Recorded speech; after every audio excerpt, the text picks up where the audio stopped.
제가 한 7, 8년 전에 나누었던 이야기 같은데 오늘 다시 한번 나누어 볼까 합니다. 내 영혼의 닭고기 습이라는 책에 실린 이야기인데요. 테리 톱스는 일 때문에 일본에 거주하고 있는 미국 젊은이입니다. 한 번은 그가 도쿄의 지하철을 타고 어딘가 가고 있는데 일본인들은 공공장소에서 소리를 내지 않는 것으로 또 유명하지 않습니까? 객차가 흔들리는 소리 외에는 참 고요한 정막이 흐르는 평화로운 그 객차 안에 갑자기 소란스러운 사건이 일어났습니다. 차가 어느 정거장에 서자 문이 열리며 덩치 큰 막노동꾼의 지저분해진 복장을 한 사내가 들어오는데 그의 입에서 술 냄새가 진하게 풍기면서 주변 사람들에게 거친 욕설을 쏟아놓고 또 막 팔을 이리저리 흔들고 하는 바람에 승객들이 놀라서 황급하게 피하는 것입니다. 한 여인은 아기를 안고 있다가 그 팔을 피하느라 그만 한 노부부의 무릎 위로 넘어지기도 하고 승객들이 급하게 객차 뒤편으로 도망을 치는 그런 상황이 벌어지자 이 상황을 마주한 이 테리가 갑자기 마음에 의분이 일어나면서 자신이 뭐라도 하지 않으면 안 되겠다는 생각이 드는 것입니다. 이러다가 누구라도 다치겠다 싶어서 여차하면 일어나서 그를 좀 제압해야 되겠다 하는 생각을 하고 있었는데 마침 그는 하루에 3시간씩 매일 참 가라데를 수련하는 중이어서 이 정도 취객이야 자신이 어렵지 않게 제압하겠다 하는 자신감도 드는 것입니다. 도저히 더는 안 되겠다 싶어서 그가 벌떡 일어나 그 사내 앞에 마주 섰더니 그 사내는 또 테리를 보고 더 화가 난 표정으로 으르릉대는 것입니다. 아니 어디 외국 놈이 나를 어떻게 해보겠다는 거냐, 너 오늘 잘 걸렸다 하고 덤벼들 기세인 거예요. 이제 그가 손을 뻗어 자신을 잡기라도 하면 그대로 업어치기로 땅에 매다 꽂을 심산으로 딱 자세를 취하고 그를 노려보면서 이제나 저제나 던져버리려 준비하고 있으려니 두 사람이 탁 마주치는 불꽃이 튀는 그 순간에 갑자기 이복의 젊은이 하며 부르는 나지막한 이 소리가 들리는 겁니다. 동시에 두 사람의 고개를 돌려보았더니 객차 안쪽에 체구가 자그마한 한 70세쯤 되어 보이는 노인이 그 사내를 바라보며 마치 오랜만에 만난 친구를 부르듯이 다정하게 부르는 겁니다. 아이복의 젊은이, 무슨 술을 자네는 마셨는가? 그 말을 듣고는 이 사내가 정종이요, 남이야 무슨 술을 마시든 말든 늙은이가 무슨 상관이야 하고 소리를 버럭 지르는 겁니다. 그가 소리를 지르거나 말거나 그 노인은 마치 자신의 아들에게 혹은 손주에게 말을 건네듯 다정한 목소리로 자기 이야기를 하는 거예요. 아, 정종 정말 좋지. 나도 정종을 정말 좋아한다네. 저녁이 되면 나는 아내와 매일 한 대접에 정종을 데워가지고 정원으로 나가지. 정원에 있는 오래된 나무에 앉아서 둘이서 해가 지는 것을 바라본다네. 마당에 있는 복숭아 나무가 자라는 것도 보고, 그 나무는 우리 증조 할머니가 심으신 거야. 자네 복숭아 나무가 얼마나 예쁜지 아는가? 그의 이야기를 듣고 있던 사내가 어느덧 한결 누그러진 목소리로 답을 합니다. 나도 복숭아 나무를 좋아합니다. 아, 그래. 복숭아 나무는 정말 예쁘다네. 내 아내도 복숭아 나무를 참 좋아해. 내 아내는 76이라네. 자네 아내도 아마 복숭아 나무를 좋아하겠지?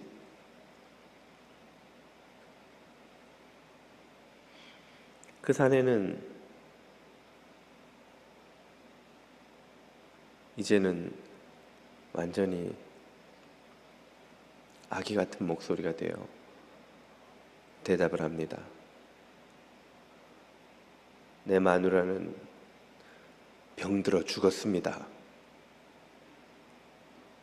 그리고는 그 덩치 큰 사내가 그 말을 하고는 흐느끼기 시작하는 거예요. 나는 마누라도 없고 가정도 없고 이제는 일자리도 없습니다. 나는 내가 부끄러워 견딜 수가 없어요. 그 덩치 큰 사내가 온몸을 떨며 흐느끼기 시작하자 노인이 일어나서 그 사내의 손을 잡고 자기 자리로 데려가는데, 그 사납고 무섭고 위험해 보였던 사내가 순한 양처럼 그 노인의 손에 끌려가는 거예요. 그리고는 얼굴을 그 노인의 무릎에 파묻고는 울기 시작합니다.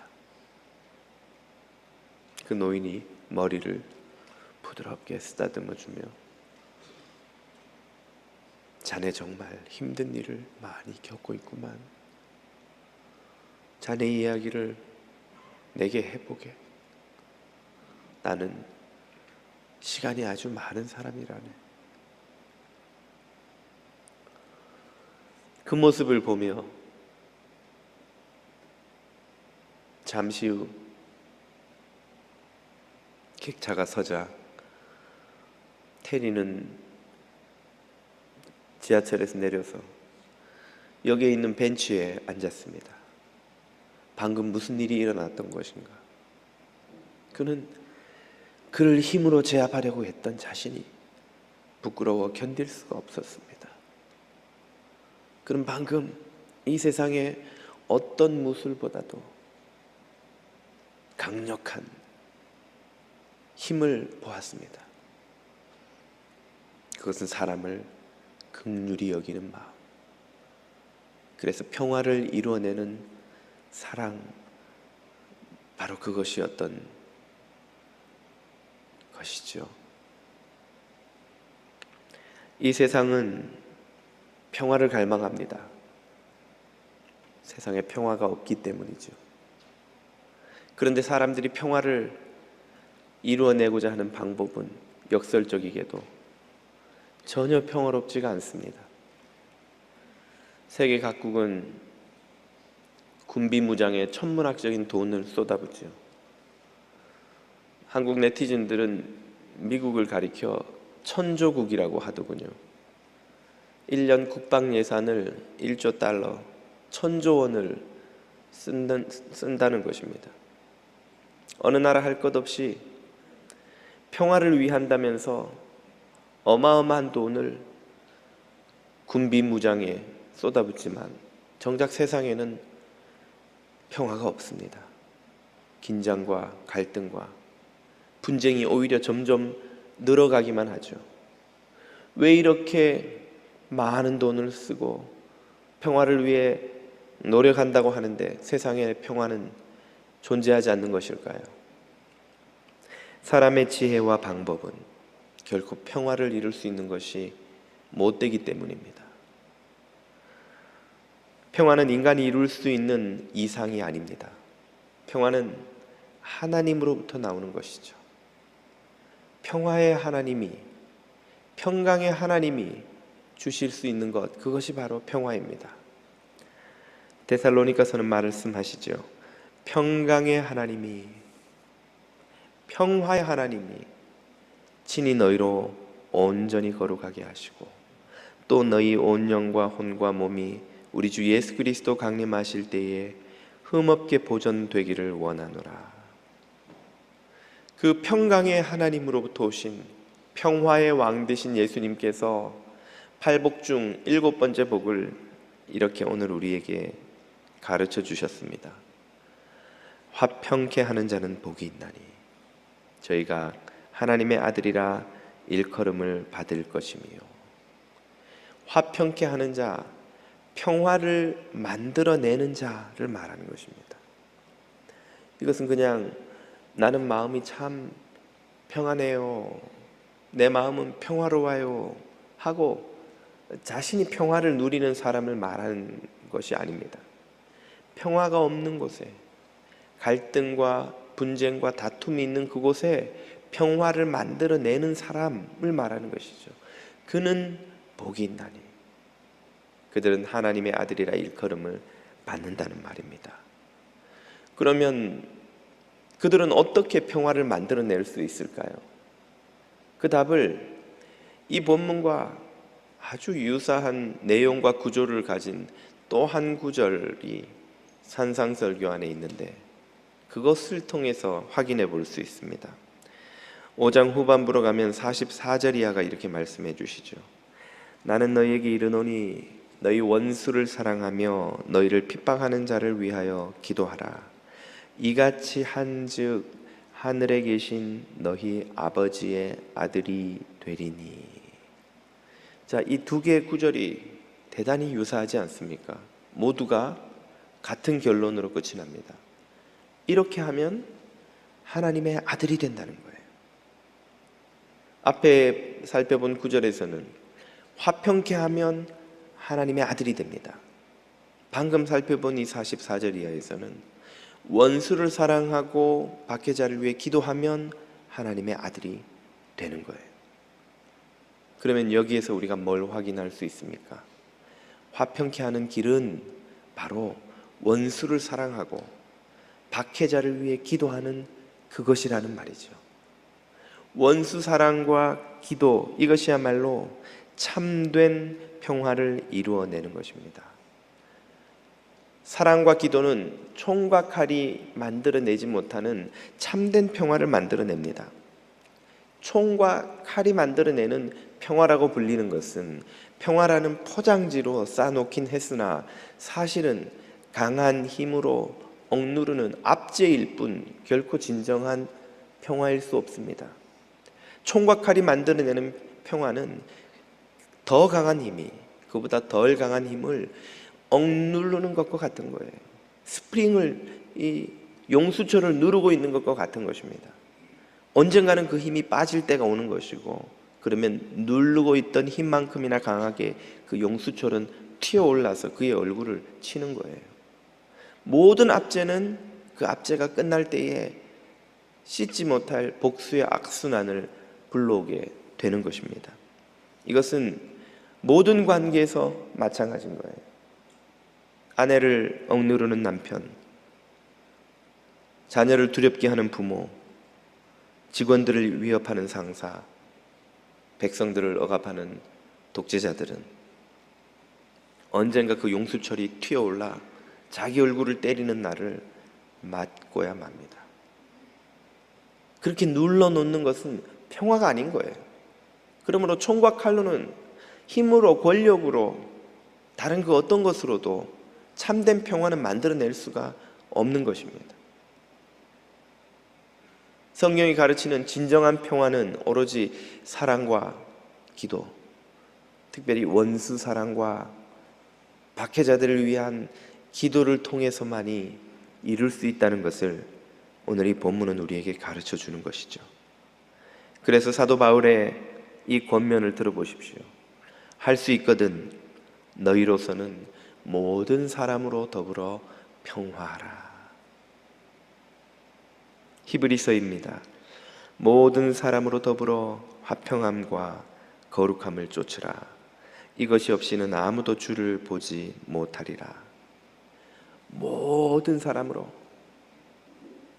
우리가 할 수만 있는 대로 모든 사람으로 화평을 누리기 위해 애쓰지 않으면 안 되는 것이 하나님의 자녀들의 사명이라는 말입니다.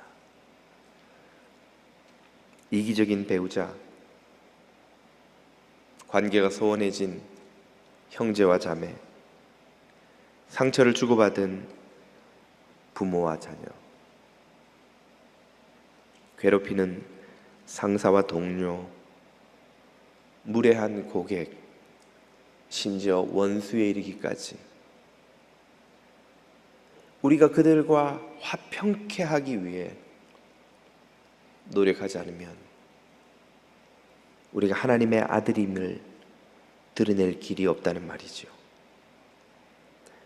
하나님의 아들, 딸들은 이런 모든 관계 속에서 평화를 구하는 이들입니다. 저와 여러분이 하나님의 아들, 딸로 불릴 수 있게 되기를 축복드립니다. 이렇게 평화를 구하려고 할 때 간과해서는 안 되는 중요한 한 가지 사실이 있습니다. 그것은 평화를 깨뜨리는 근본적인 문제가 무엇인지를 직시해야 한다는 것이죠. 왜 우리의 마음에, 인간관계 속에, 가정과 사회에 평화가 깨어지는 것입니까? 그 근원적인 자리에, 그 근본에는 바로 죄가 있습니다. 죄가 모든 사람의 마음 속에, 관계 속에, 공동체 속에서 평화를 깨뜨리죠. 그러므로 진정 참되고 영원한 평화를 원한다면 이 죄의 문제를 해결하지 않으면 안 됩니다. 그 죄를 해결하시는 유일하신 분이 바로 예수 그리스도이시죠.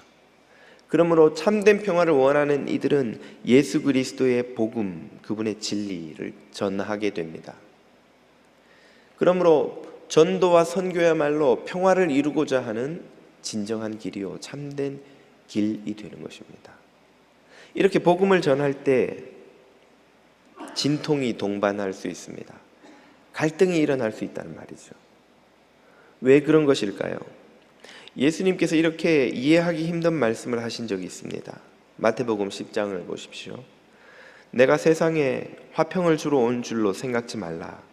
화평이 아니요 검을 주러 왔노라. 내가 온 것은 사람이 그 아비와 딸이 그 어미와 며느리가 그 시어미와 불화하게 하려 함이니 사람의 원수가 자기 집안 식구리라. 아니, 이게 도대체 무슨 말씀인가? 평화의 왕이라고 하시는 예수님이 이 땅에 평화를 주시지 않고 불화를 주신다니, 갈등을 주신다니, 가족이 원수가 되게 하신다니, 이게 도대체 무슨 말인가 싶으실 텐데요. 이것은 실제로 복음이 전파되던 1세기 당시 유대교 사회에서 벌어진 상황을 묘사하는 것입니다. 유대교가 기독교를 혹독하게 박해하던 시기에 유대교 공동체 안에서 기독교인이 된다는 것은 그야말로 자신의 모든 것을 다 거는 위험한 선택이었습니다. 만약 가족들 중에 누구라도 기독교인으로 회심하는 이가 생기면 아들이나 딸이나 남편이나 아내가 먼저 회심을 하면 그 가족이 유대교 사회에서 매장되지 않기 위해서 해야 하는 선택은 둘 중에 하나밖에 없었습니다.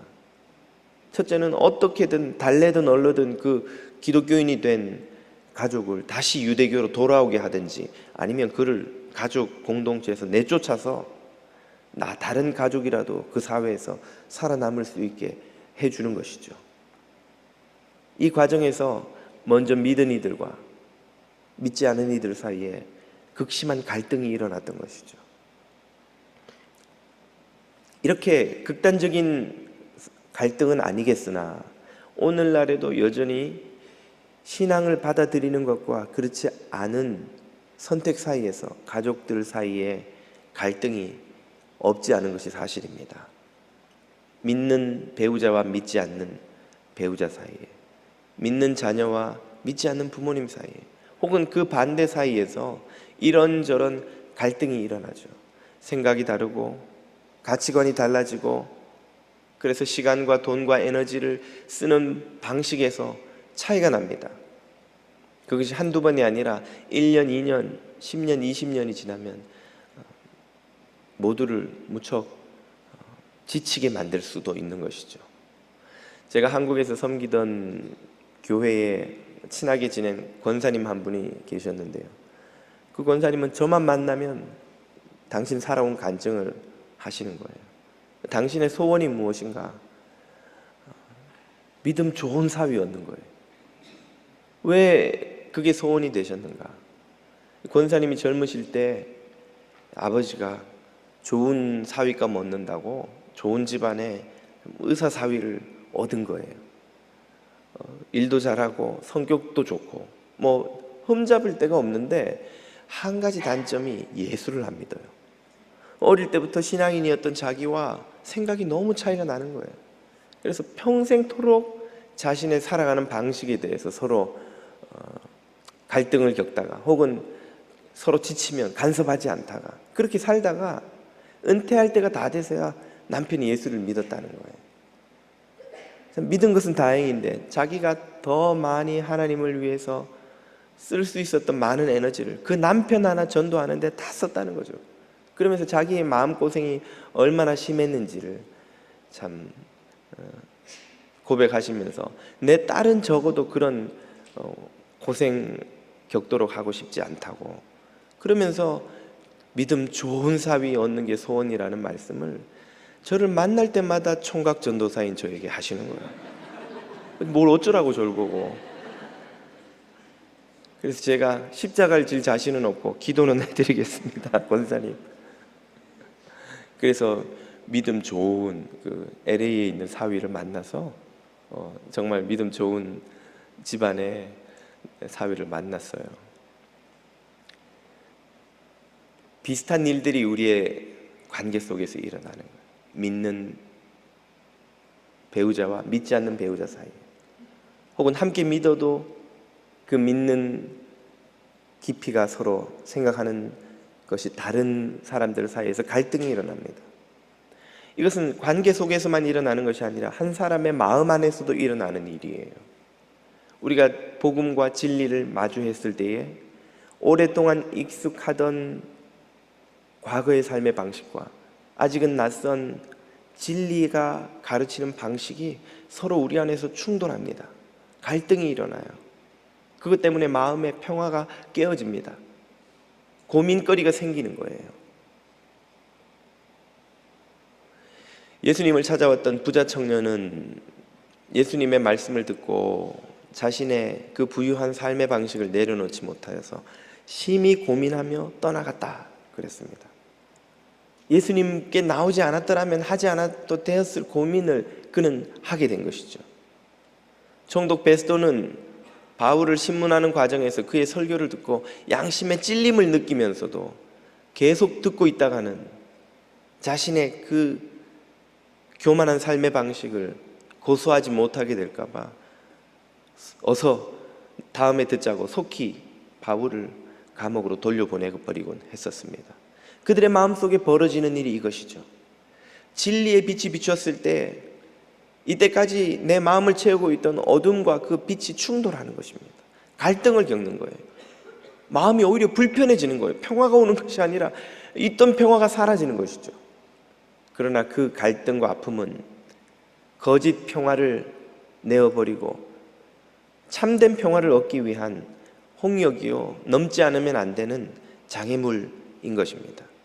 그리고 오히려 참된 평화로 가는 길이라고 할 수 있습니다. 이것은 우리 몸이 병균과 싸우는 방식과 유사합니다. 몸 안에 병균이 들어오면 면역 시스템은 어떤 일을 합니까? 혈관을 통해서 백혈구 부대를 출동시키죠. 백혈구 부대가 신속하게 그 병균이 침투한 살갗이 벗겨져서 병균이 들어온 곳으로 달려가서는 그 병균과 싸웁니다. 백혈구가 싸우는 방식은 병균을 껴안고 자폭하는 거예요. 자폭함으로써 자신도 죽고 병균도 죽이고, 그렇게 함으로써 병균의 무리를 물리치는 것이죠. 그 과정에서 무엇이 생깁니까? 열이 납니다.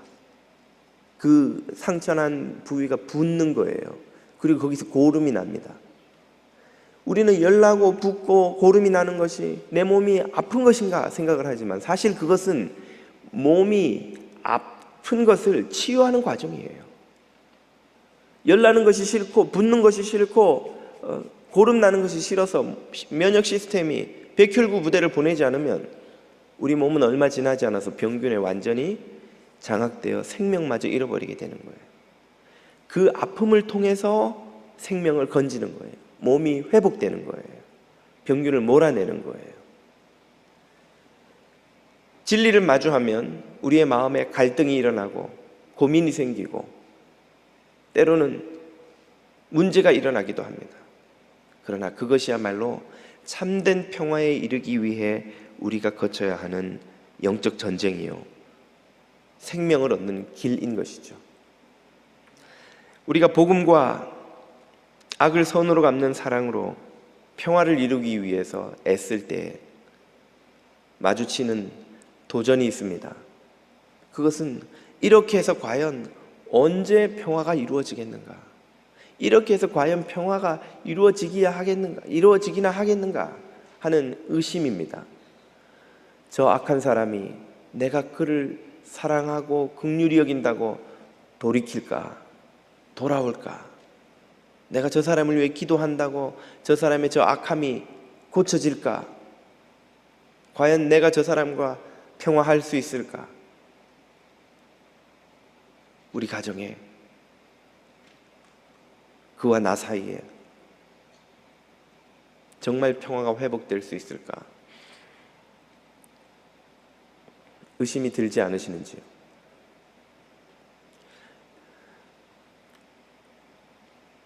그런 우리에게 야고보 사도는 이렇게 쓰고 있습니다.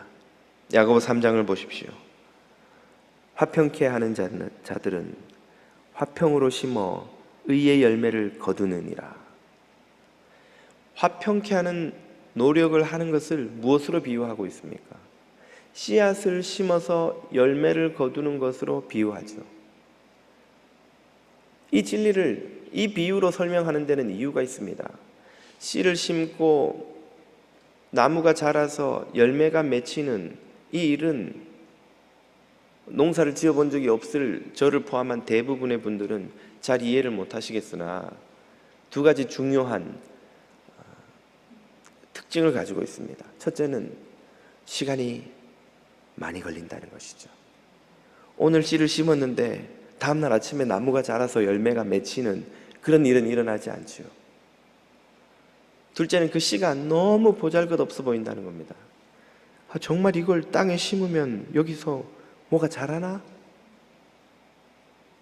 그런데 땅을 파고 씨를 묻고 흙을 덮고 물을 주면 놀랍게도 기적이 일어납니다. 심고 팔짱을 끼고 아무리 기다려도 안 나오는 그 싹이, 다음날 아침에 봐도 안 나오는 싹이, 그 다음날 아침에 봐도 안 나오는 싹이, 에이 안 나오나 보다 잊어버리고 있다가 얼마 있다가 지나가다 보니 아니 거기서 파란 싹이 올라오는 거예요. 그 조그만 씨앗이 자신의 무게보다 수천 배나 무거운 흙과 돌을 밀어 올리고 고개를 내밀어 싹을 틔우는 거예요. 그 싹은 돌을 밀어 올리는 정도가 아니라 혹 돌틈으로 들어가 자라게 되면 그 돌을 쪼개면서 자라요. 얼마나 생명의 힘이 큰지. 그 싹은 줄기가 되고 줄기는 나무가 되고 그 나무는 어느새 의와 생명과 평화의 열매를 맺게 되는 것입니다. 그 나무는 예수님의 무덤을 막고 있던 돌덩이를 밀어내고 나사로의 무덤을 막고 있던 돌덩이마저 밀어내고 저와 여러분의 마음을 짓누르고 있는 의심과 걱정과 미움과 시기의 돌덩이마저 다 쪼개어버리고 자라나 의와 생명과 평강의 열매를 맺게 되는 줄 믿으시기 바랍니다. 바로 이 믿음이 하나님의 자녀들이 품는 믿음이에요. 이 믿음을 가진 자만이 평화의 씨앗을 심을 수 있는 것입니다. 그 씨앗이 열매 맺어 참된 평화가 이루어질 때까지 포기하지 않고 원수를 사랑하며 박해하는 자를 위해 기도하며 진리의 복음을 들고 나갈 수 있는 것이죠. 오늘 저와 여러분에게 이 믿음이 있는지요? 우리가 심는 이 평화의 씨앗이 자라나 모든 다툼과 갈등의 돌덩이들을 밀어내고 불신의 돌덩이들을 쪼개어버리고 의의 열매, 생명의 열매, 평화의 열매를 맺으리라는 확신이 저와 여러분에게 있기를 축복드립니다. 그래서 이 믿음으로 쉬지 않고 평화를 세상에 심는 주의 백성 다 되실 수 있기를 우리 주님의 이름으로 축복드립니다. 기도드리겠습니다.